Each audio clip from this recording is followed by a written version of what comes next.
भाई खतरनाक चीजें हुई हैं। देखो कल इंडेक्सेशन हटा दी, अब मैं आपके सामने एक एग्जांपल कोट करने जा रहा हूं।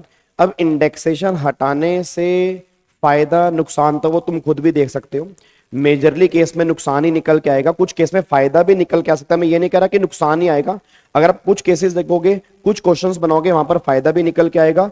बट मेजरली गवर्नमेंट ने बहुत बड़ा स्टेप लिया है, और सर मैं बता रहा हूं कई लाखों रुपए का टैक्स गवर्नमेंट की जेब में जाने वाला है। मतलब तुम सोच भी नहीं सकते कितने कितने लाख रुपए का रेवेन्यू गवर्नमेंट की जेब में बनने वाला है। और ब्लैक मनी को कंट्रोल करने के लिए गवर्नमेंट ने एक काम किया था कि व्हाइट मनी फ्लो करे। और आप सब जानते हो रियल एस्टेट सेक्टर में सबसे ज्यादा ब्लैक मनी फॉल करता है, मैंने तुम्हें पहले भी कहा था। अब देखो कल की बात करता हूं, बट मैं पहले बता दूं ये जो इंडेक्सेशन हट है, जो एग्जांपल तुम्हारे सामने है, ये इस बार के एग्जाम के लिए एप्लीकेबल नहीं है। जिनके 2025 में एग्जाम है ना, मतलब मई या जून में एग्जाम है, उसमें एप्लीकेबल ये होगा। बट अभी के लिए हमारे किसी काम का नहीं। बट मैं तुम्हें बता रहा हूं इफेक्ट क्या पड़ा।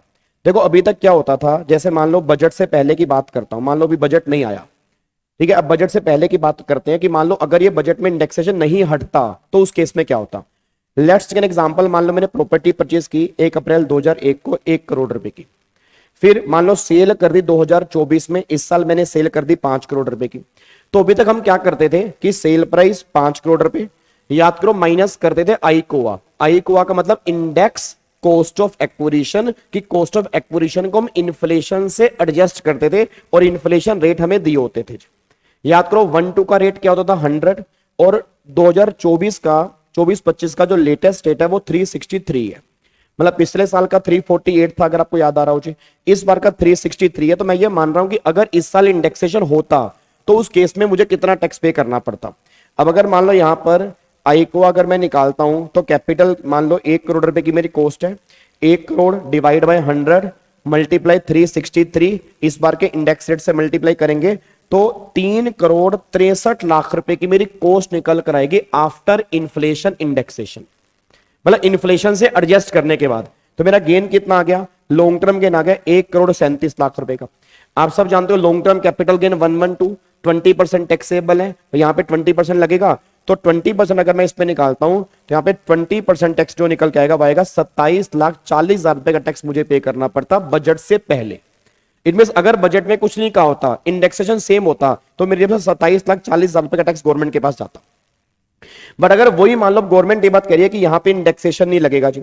अब अगर इंडेक्सेशन नहीं लगेगा उसका इफेक्ट क्या पड़ेगा। इंडेक्सेशन ना लगने का मतलब क्या है कि माइनस, अब आई कोआ नहीं होगी, सिर्फ कोआ माइनस होगी जी।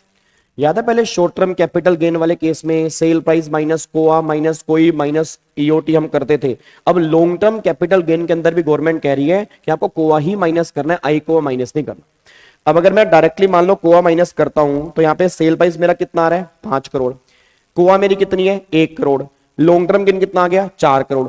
अब बच्चा कह रहा है सर टैक्स रेट भी तो कम हो गया, बिल्कुल कम हो गया जी, 12.5% हो गया। तो टैक्स हो गया 12.5%। अब अगर मैं यहां पे टैक्स निकालता हूं तो चेक करो 50 लाख रुपए का टैक्स मुझे गवर्नमेंट को देना पड़ेगा। मतलब 22,60,000 रुपए का एक्स्ट्रा टैक्स मुझे गवर्नमेंट को देना पड़ रहा है इंडेक्सेशन हटाने से।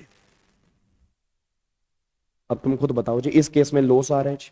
बट ऐसे कई एग्जांपल और बन सकते हैं जहां पर फायदा भी हो सकता है, बट मेजरली केस में लॉस आएगा। तो इंडेक्सेशन हटाने से रियल एस्टेट सेक्टर पर बहुत बड़ा डेंट है। मिडिल क्लास फैमिली जो घर बेचती थी उसके प्रॉफिट बढ़ गए, गेन बढ़ गए, टैक्स बढ़ गए, तो गवर्नमेंट को फायदा कहीं ना कहीं अल्टीमेटली हो रहा है। तो ये आपके सामने इंडेक्सेशन के इफेक्ट क्या है। अब हमें कह सकते हैं bye bye bye bye indexation. अब इंडेक्सेशन को बाय बाय हो चुकी है। अब इस तरह से कैलकुलेशन होगी। अगर फाइनेंस एक्ट, ऑब्वियस बात है फाइनेंस एक्ट के अंदर भी सेम चीज आएगी, तो इस तरह से हमें कैलकुलेशन करनी पड़ेगी नई कैपिटल गेन की। बात मेरी समझ में आ रही है। तो ये इफेक्ट है इंडेक्सेशन के हटने का। मतलब अभी तक हम बहुत कुछ अलग करते थे, अब इस तरह से कैलकुलेशन करनी पड़ेगी इंडेक्सेशन हटने के बाद। ये आपके सामने है कि इस तरह से हमारा टैक्स इंक्रीज होगा, बस ये पर ध्यान दो। ठीक है जी, चलो अब थोड़ा सा आगे बढ़ते हैं जी। इधर देखो ध्यान से,